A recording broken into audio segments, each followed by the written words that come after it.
केजरीवालांनी जर हे मुद्दे मान्य केले तर तुम्ही अरविंद केजरीवालांसाठी सुद्धा प्रचार करणार? का नाही करू? माझ्यासमोर देश आहे, माझ्यासमोर समाज आहे.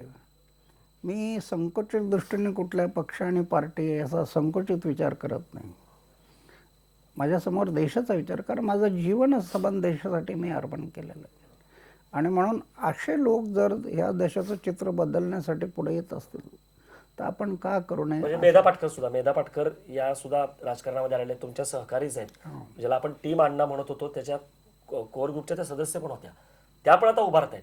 मेधा पाटकरांसाठी सुद्धा तुम्ही उद्या प्रचार करणार? पण ते अजून त्यांच्या पार्टीने मला पत्रच दिलं नाही ना 17 मुद्द्याचं. ते 17 मुद्द्याचं पत्र आलं आणि ते अफिडेविट करून जर दिलं तर विचार करता. तुम्ही स्वागत करताय म्हणजे असे जे लोक राजकारणामध्ये येत आहेत. अरविंद केजरीवालांनी जो दुसरा अत्यंत महत्त्वाचा मुद्दा मांडला, त्यांचं असं म्हणणं होतं की गॅसचा जो दर आहे तो वाढतोय, म्हणजे रिलायन्स कंपनीला $4चा $8 जर दर दिला तर महागाई वाढणार आहे. त्या मुद्द्यावरून भ्रष्टाचार आणि महागाई आपण मागासून तेच म्हणतोय, तो तुम्हाला पटला? अरविंद केजरीवाल जे म्हणताय काही मुद्दे खूप चांगले आहेत. तुम्हाला मान्य आहे की हे जे प्रायव्हेट कंपन्या तुम्ही मागाशी पण म्हणाल्या हे बरोबर ते सगळे ठरवतात? कारण एक मुद्दा आहे अण्णा तुमच्या 17 मुद्द्यामध्ये 15 नंबरला तो मुद्दा आहे. बरोबर आहे.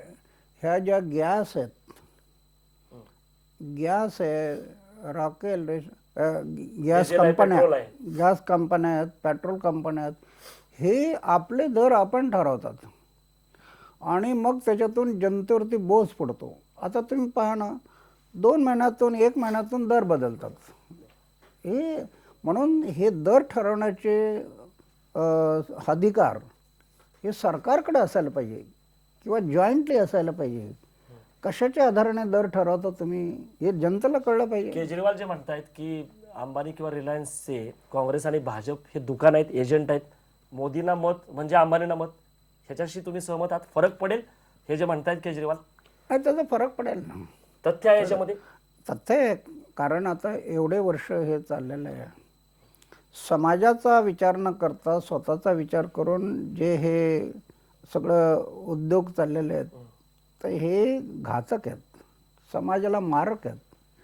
म्हणून अरविंदने जे मुद्दा उठवला तो मला महत्त्वाचा वाटतो. आणि गप्प आहेत नरेंद्र मोदी किंवा राहुल गांधी याच्यावरती बोलायला तयार नाहीत. ते बोलणार नाहीत कारण जर बोलले तर त्याच्या अंगलट येईल, म्हणून ते बोलत नाहीत. तुम्ही जे म्हणताय की हे सगळे एकच आहेत, सत्ताधारी जे पक्ष आहेत प्रस्थापित, हे सगळे एकच आहेत. ते जर एक नसते तर एवढ्या वर्षात त्यांनी आवाज उठवला असता ना. सत्तेमध्ये असो किंवा विरोधकात असो, आवाज उठवणं तर तुमचं काम आहे. एक तर सत्ताधाऱ्यांचं पहिलं काम आहे आणि सत्ताधारी कमजोर पडतात त्यावेळेला विरोधकाची भूमिकाही महत्त्वाची आहे.